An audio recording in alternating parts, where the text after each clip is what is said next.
ഇത്ര പെട്ടെന്ന് അടുത്ത മീറ്റിംഗ് ആയോ? വർമാസിന് ഇത് തന്നെയാണോ പണി? ഋഷി കളിയാക്കി കൊണ്ട് ചോദിച്ചു. അത് കേട്ട് ശ്രീലക്ഷ്മി ചിരിച്ചു. അത് എന്നോടല്ല, മഹാദേവി വർമ്മയോട് പോയി ചോദിക്കൂ. ശ്രീലക്ഷ്മിയുടെ മറുപടി കേട്ട് ഋഷി പൊട്ടിച്ചിരിച്ചു പോയി. ആ, ഏതായാലും തന്നെ ഞാൻ ഡ്രോപ്പ് ചെയ്യാം. നീ പോയി റെഡിയായി വാ. നിന്നെ അവിടെ ഡ്രോപ്പ് ചെയ്തിട്ട് ഞാൻ ഓഫീസിലേക്ക് പൊയ്ക്കോളാം. അവളുടെ തലയിൽ തലോടിക്കൊണ്ട് ഋഷി പറഞ്ഞു. അങ്ങനെ വൈകാതെ അവർ രണ്ടുപേരും റെഡിയായി വന്നു. അല്ല, എന്തായി കഴിഞ്ഞ ഫാമിലി മീറ്റിംഗ്? പോകും വഴി കാറിലിരുന്ന് ഋഷി ചോദിച്ചു. അന്നത്തെ ആ പ്രശ്നത്തിന് ACP ഗൗരി മാം യാദവ് ചൗഹാനെ അന്വേഷണത്തിന് വിളിക്കുമെന്ന് പറഞ്ഞിരുന്നത്രേ. പക്ഷേ അയാൾ ആ ഷെയറൊന്നും വേണ്ടെന്നും പറഞ്ഞ് നേരത്തെ തന്നെ റിട്ടേൺ അടിച്ചിരുന്നു. അത് കാരണം ഇനിയും എന്തൊക്കെയോ ലോസ് വർമാസിന് വരാൻ പോകുന്നെന്നൊക്കെയാണ് അവര് പറഞ്ഞത്. ശ്രീലക്ഷ്മി നിസ്സാരമായി പറഞ്ഞു. ആ പ്രശ്നത്തിൽ തന്റെ ഫാമിലി മെമ്പേഴ്സിൽ ഒരാൾ പോലും തന്റെ ഭാഗത്ത് നിൽക്കാനോ ഋഷിയെ രക്ഷിക്കാനോ ശ്രമിക്കാതിരുന്നത് കാരണം ശ്രീലക്ഷ്മിക്ക് അവരോടെല്ലാം ഒന്നടങ്കം വെറുപ്പ് തോന്നാൻ ഇടയാക്കിയിരുന്നു. അയ്യോ, അങ്ങനെ വല്ലതും സംഭവിച്ചാൽ അത് ശ്രീലുവിനെ തന്നെയാണല്ലോ ദോഷമായി ബാധിക്കുക. അല്ലെങ്കിലേ വല്ല പ്രശ്നവും വന്നാ അതെല്ലാം ശ്രീലക്ഷ്മിയുടെ തലയിലിടാൻ കാത്തിരിക്കുക സിദ്ധാർത്ഥ്. അതുകൊണ്ട് എന്തായാലും ഈ കാര്യത്തിൽ റിസ്ക് എടുക്കാൻ സാധിക്കില്ല. അഭയ്ക്ക് ടെക്സ്റ്റ് ചെയ്ത് നേരത്തെ പ്ലാൻ ചെയ്ത പ്രകാരം ആ കാര്യം ചെയ്യാൻ അറിയിക്കുന്നതാവും നല്ലത്. ഋഷൻ തന്റെ മനസ്സിലോർത്തു. ശേഷം പയ്യെ പോക്കറ്റിൽ നിന്നും ഫോൺ എടുത്ത് അഭയ്ക്ക് ടെക്സ്റ്റ് ചെയ്യാൻ തുടങ്ങി. അഭയ്, നീ എവിടെയാണ്? നമ്മുടെ പ്ലാൻ നടപ്പിലാക്കാൻ സമയമായി. ഒട്ടും വൈകാതെ തന്നെ താൻ വർമാസിലേക്ക് വാ. അത്രയും ടെക്സ്റ്റ് ചെയ്ത ശേഷം ഋഷി തന്റെ ഫോൺ തിരികെ പോക്കറ്റിൽ വെച്ചു. ഡ്രൈവിംഗിൽ കോൺസെൻട്രേറ്റ് ചെയ്തു. അങ്ങനെ ഇരിക്കാതെ ഇങ്ങ് ഇറങ്ങടോ. വർമാസിന്റെ ഹെഡ് ഓഫീസിലെത്തി ശ്രീലക്ഷ്മിക്കായി ഡോറ് തുറന്നു കൊടുത്ത് ഋഷി പറഞ്ഞു. താനും വരുന്നുണ്ട് എന്റെ കൂടെ? അത്ഭുതത്തോടെ ശ്രീലക്ഷ്മി ചോദിച്ചു. അത് കാണേ ഋഷി അവളോടൊന്ന് പുഞ്ചിരിച്ചുകൊണ്ട് തലയാട്ടി. നോ, താൻ വരണ്ട. അല്ലെങ്കിലേ ആ അടി കാരണം യാദവ് ചൗഹാൻ പോയെന്നും പറഞ്ഞ് തന്നെ വിഴുങ്ങാൻ നിൽക്കുകയാവും ദ ഗ്രേറ്റ് മഹാദേവി. അതിന്റെ കൂടെ താൻ ഇപ്പോ വരിക കൂടി ചെയ്താ ഉഫ്, എനിക്ക് ആലോചിക്കാൻ കൂടെ വയ്യ. ശ്രീലക്ഷ്മി തന്റെ തല കുടഞ്ഞുകൊണ്ട് പറഞ്ഞു. അത് കണ്ട് ഋഷി ആകെ പൊട്ടിച്ചിരിച്ചുപോയി. ചിരിക്കാതെ കാറിൽ കയറി ഓഫീസിലേക്ക് പോവാൻ നോക്കണോ? കാറിൽ നിന്നും വെളിയിലേക്ക് ഇറങ്ങി വന്ന ശ്രീലക്ഷ്മി താക്കീതിന്റെ സ്വരത്തിൽ പറഞ്ഞു. ഒന്ന് ചുമ്മാതിരിക്കു ശ്രീ. എനിക്ക് എന്റെ കാര്യം മാത്രം നോക്കിയാ പോരാ, ഒരു ഭാര്യ ഉള്ളതിന്റെ കാര്യം കൂടി ചിന്തിക്കണം. സോ മോൾ നടക്ക്. കാറും ലോക്ക് ചെയ്ത് ശ്രീലക്ഷ്മിയുടെ കയ്യിൽ പിടിച്ച് അവളെ മുൻപിലേക്ക് വലിച്ചു നടന്നുകൊണ്ട് ഋഷി പറഞ്ഞു. എന്റെ ഋഷി, താൻ എന്താടോ ഇങ്ങനെ? ഞാനൊരു വുമൺ ആയതുകൊണ്ട് എനിക്ക് എന്നെ തന്നെ പ്രൊട്ടക്ട് ചെയ്യാൻ അറിയില്ലെന്നല്ലേടോ താൻ പറഞ്ഞു വരുന്നത്? ശ്രീലക്ഷ്മി കെറുവോടെ ചോദിച്ചു. അല്ല, താൻ എന്റെ വുമൺ ആയതുകൊണ്ട് ഞാൻ സംരക്ഷിക്കും, അത്രയേ ഉദ്ദേശുള്ളൂ. ഇനി അതർ ക്വസ്റ്റ്യൻസ്? ഋഷി കുസൃതിയോടെ ചോദിച്ചു. തന്നെ കൊണ്ട് ഞാൻ തോറ്റല്ലോ. എടോ ഋഷിമോനെ, താൻ അങ്ങോട്ട് വന്നാൽ എല്ലാവരും കൂടെ തന്നെ ഇൻസൾട്ട് ചെയ്യും. എനിക്കതൊന്നും കണ്ടുകൊണ്ട് നിൽക്കാൻ പറ്റത്തില്ല. ശ്രീലക്ഷ്മി ഗൗരവത്തിൽ ഋഷിയെ നോക്കി പറഞ്ഞു. അത് കേട്ടതും ഋഷി ചിരിയോടെ തന്നെ അവളുടെ കവിളിൽ പീച്ചി. അതൊന്നും എനിക്ക് യാതൊരു വിഷയമുള്ള കാര്യങ്ങളല്ല.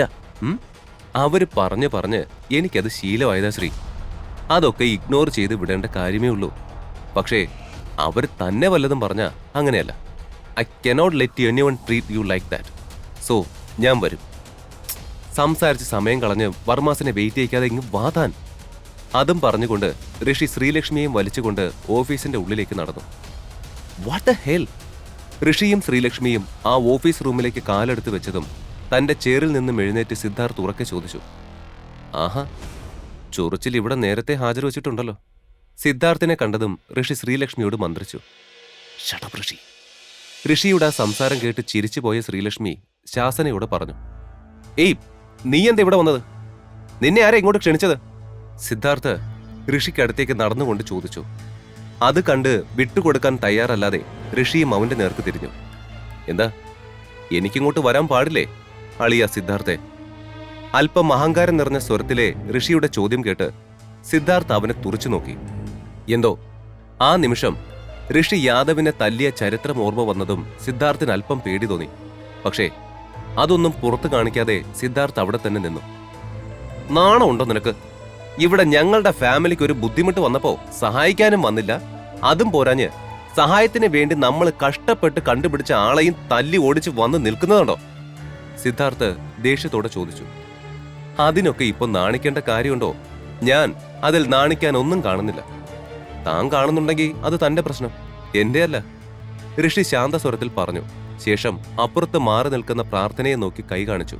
അവളും തിരികെ അവനെ വേവ് ചെയ്ത് കാണിച്ചു. ശ്രീലക്ഷ്മി, നീ എന്തിനാ ഇവനെയും കൂട്ടിക്കൊണ്ട് ഇങ്ങോട്ട് വന്നത്? അല്ലെങ്കിലേ നീയൊക്കെ കാരണം ഈ കമ്പനിക്കുണ്ടായ ലോസിനൊന്നും ഒരു കൈയും കണക്കുമില്ല. അതിന്റെ ഇടയ്ക്ക് ഈ മാരണം കൂടെ. സിദ്ധാർത്ഥ് ശ്രീലക്ഷ്മിക്ക് നേരെ തിരിഞ്ഞുകൊണ്ട് പറഞ്ഞു. എക്സ്ക്യൂസ് മീ, സംസാരിക്കുമ്പോൾ വാക്കുകൾ സൂക്ഷിച്ചുപയോഗിക്കണം സിദ്ധാർത്ഥ്. പിന്നെ നീ എന്താ പറഞ്ഞത്? ഞാൻ കാരണം കമ്പനിക്ക് ലോസ് ഉണ്ടായെന്നോ? അതെനിക്ക് മനസ്സിലായില്ലല്ലോ, ഒന്ന് എക്സ്പ്ലെയിൻ ചെയ്തേ. ശ്രീലക്ഷ്മി സംശയഭാവത്തിൽ ചോദിച്ചു. പിന്നെ നിന്റെ ഈ നിൽക്കുന്നവൻ യാദവിനെ അടിച്ചിട്ട് ഇഷ്യൂ ആക്കിയത് നിന്റെ തലയിലല്ലാതെ വേറെ ആരുടെ തലയിൽ ഇടേണ്ടത്? സത്യം പറഞ്ഞ നീയും നിന്റെ ഋഷിയും യാദവിന്റെ അടുത്ത് പോയി അവനോട് ക്ഷമ പറഞ്ഞ് കാല് പിടിച്ചവനെ മടക്കിക്കൊണ്ട് വരേണ്ടതാണ്. സിദ്ധാർത്ഥ് പറഞ്ഞത് കേട്ടതും ഋഷി പെട്ടെന്ന് താൻ നിന്നിടത്ത് നിന്നും സിദ്ധാർത്ഥിന്റെ അടുത്തേക്ക് വന്നു. എന്താ നീ പറഞ്ഞത്? ഒന്നുകൂടെ പറഞ്ഞേ. ആരാരുടെ കാല് പിടിച്ച് ക്ഷമ ചോദിക്കണമെന്ന് ഋഷി അവന്റെ അടുത്തേക്ക് ചെന്ന് ചോദിച്ചു. അത് കേൾക്കുകയും ഋഷിയുടെ ഭാവം കാണുകയും ആകെ ഭയപ്പെട്ടു പോയ സിദ്ധാർത്ഥ് മറുപടി പറയാനാവാതെ പിന്നിലേക്ക് വേച്ച് നടന്നു. ഏയ്, എന്താ ഇത്? നിനക്കിതുവരെ നിന്റെ ആ ഗുണ്ടായിസ് നിർത്താറായില്ല ഋഷിൻ. അന്നു നീ ഇതുപോലെ ഓരോന്ന് ചെയ്തു കൂട്ടിയാണ് ഈ കമ്പനിക്ക് ഇപ്പൊ ഈ നിമിഷം ഇങ്ങനെ നിൽക്കേണ്ടി വന്നത്. മഹാദേവി വലിയ ദേഷ്യത്തിൽ പറഞ്ഞത് കേട്ട് ഋഷി പൊട്ടിച്ചിരിച്ചു. എന്തിനാണ് നീ ഇപ്പൊ ഈ അട്ടഹസിക്കുന്നത്? ദേഷ്യത്തോടെ മഹാദേവി ചോദിച്ചു. അത് കേട്ട് ഋഷി അവിടെ നിന്ന് വീണ്ടും പൊട്ടിച്ചിരിച്ചു. നീ എന്തിനാ ഇങ്ങനെ ചിരിക്കുന്നത്? മഹാദേവി ദേഷ്യത്തോടെ ചോദിച്ചു. എന്തിനാ മഹാദേവി മാഡം എന്റെ അടുത്ത് ഒച്ചയെടുക്കുന്നത്? എന്നോട് സംസാരിക്കുമ്പോൾ ദയവ് ചെയ്ത് സൂക്ഷിച്ച് സംസാരിക്കണം. ഫാമിലി മെമ്പേഴ്സിനെ ഞെട്ടിച്ച് നിർത്തും പോലെ നിർത്താമെന്ന വല്ല ചിന്തയും ഉണ്ടെങ്കിൽ ഇപ്പൊ തന്നെ കളഞ്ഞേക്ക്. എനിവേ, മാധവൻ അങ്കിൾ ചെയ്തെന്ന് പറയുന്ന ആ മിസ്റ്റേക്ക് നിങ്ങളുടെ എല്ലാം തീരുമാനമായിരുന്ന കാര്യമൊക്കെ എല്ലാവരും മറന്നോ? മറന്നിട്ടൊന്നുമില്ലെന്ന് എനിക്ക് നന്നായിട്ട് അറിയാം. എന്നിട്ടും എല്ലാവരും ഒരുമിച്ച് ചെയ്ത മണ്ടത്തരങ്ങൾക്ക് ദേ അവസാനം എന്റെ ഭാര്യയെ കുറ്റപ്പെടുത്തുന്നു. നിങ്ങളുടെ അത്യാഗ്രഹം കൊണ്ടാണ് മഹാദേവി മാഡം ഈ കണ്ട അമളികളിലൊക്കെ ചെന്ന് ചാടിയേക്കുന്നത്. ഋഷിയിൽ നിന്നും കേട്ട ഓരോ വാക്കും മുത്തശ്ശിക്ക് ചാട്ടവാറടി പോലെയായിരുന്നു. പക്ഷേ അവൻ പറഞ്ഞ കാര്യങ്ങളൊന്നും അംഗീകരിക്കാൻ അവർ തയ്യാറല്ല. മഹാദേവി ആകെ ദേഷ്യത്താൽ വിറയ്ക്കുന്നത് കണ്ട് ഋഷിക്ക് ചിരി വന്നു. ശോ, ഞാനൊരു കാര്യം പറയാൻ മറന്നു മഹാദേവി മാം. നിങ്ങൾക്കേ ഒരു നല്ല കുടുംബനാഥയാകാൻ വേണ്ട ഗുണങ്ങളൊന്നുമില്ല. അതാണ് ഈ വർമാസിന്റെ ഏറ്റവും വലിയ ഗതികേടും. ഋഷി യാതൊരു ഭയവും കൂടാതെ മഹാദേവിയോട് പറഞ്ഞു. അത് കേട്ട് അവിടെ കൂടിയിരുന്ന വർമാസ് എല്ലാവരും ഞെട്ടി. ഓ, എല്ലാവരും എന്താ വായും പൊളിച്ചോണ്ട് ഇവിടെ നിൽക്കുന്നത്? ഇങ്ങനെ വാ പൊളിച്ച് നിൽക്കാതെ ആരെങ്കിലും അവനെ ഇപ്പൊ തന്നെ ഇവിടുന്ന് പുറത്താക്ക്. എല്ലാം കണ്ടു നിന്ന സിദ്ധാർത്ഥ് ദേഷ്യത്തോട് അലറി. ഹാ, നല്ല ആഗ്രഹം. ചൂണയുണ്ടെങ്കിൽ ഒന്ന് ശ്രമിച്ചു നോക്ക്. ഋഷി ഒട്ടും പേടിക്കാതെ സിദ്ധാർത്ഥിനെ നോക്കിക്കൊണ്ട് പറഞ്ഞു. സിദ്ധാർത്ഥിന് ദേഷ്യം വന്നെങ്കിലും ഋഷിയുടെ അന്നത്തെ ആ അടി കണ്ട ഓർമ്മയിൽ ഒരു വാക്ക് അധികം പറയാൻ പോലും ധൈര്യം വന്നില്ല. സ്ഥിതിഗതികൾ കൈവിട്ടത് കണ്ട് ശ്രീലക്ഷ്മി ഋഷിയുടെ കയ്യിൽ പിടിച്ചു. മതി ഋഷി, ഇനിയൊന്നും പറയണ്ട. മുത്തശ്ശിക്ക് ഓൾറെഡി നല്ല ദേഷ്യമായിട്ടുണ്ട്. ഋഷിയെ നോക്കിയവൾ പതിഞ്ഞ സ്വരത്തിൽ പറഞ്ഞു. താൻ ഇങ്ങനെ അത് ഓർത്ത് പേടിക്കാതെ ശ്രീലു. ഇവരൊക്കെ വന്ന് നിന്നെ സ്നേഹത്തോടെ നോക്കുന്ന ഒരു ദിവസം വരും. ഋഷി അവളുടെ തോളിൽ കൈവച്ച് അവിടെയുള്ളവരെ നോക്കി വെല്ലുവിളിക്കുന്ന പോലെ പറഞ്ഞു. അത് കേട്ട് വർമാസ് പരസ്പരം നോക്കി. ശ്രീലക്ഷ്മിയെയും ഋഷിയെയും മഹാദേവി വീണ്ടും എന്തോ പറയാൻ വന്നു. പക്ഷേ അതിനു മുൻപേ ജോലിക്കാരിൽ ഒരാൾ പെട്ടെന്ന് അവിടേക്ക് വന്നു. മാഡം, RPR കമ്പനിയിലെ മിസ്റ്റർ അഭയ് രാധാകൃഷ്ണൻ നിങ്ങളെ കാണാൻ വന്നിട്ടുണ്ട്, അയാൾ പറഞ്ഞു.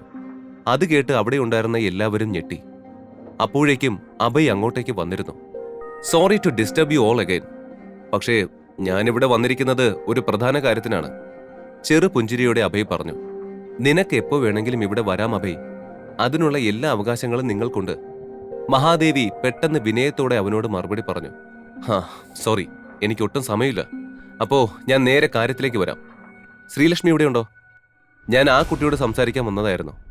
അഭയ് അവിടെ ചുറ്റിനും നോക്കിക്കൊണ്ട് പറഞ്ഞു. അവന്റെ മുഖത്ത് അപ്പോഴും പുഞ്ചിരിയുണ്ടായിരുന്നു. ഈ കഥ തുടർന്ന് കേൾക്കുന്നതിനായി ഇപ്പോൾ തന്നെ പോക്കറ്റ് FM ആപ്പ് ഇൻസ്റ്റാൾ ചെയ്യൂ. Link in description.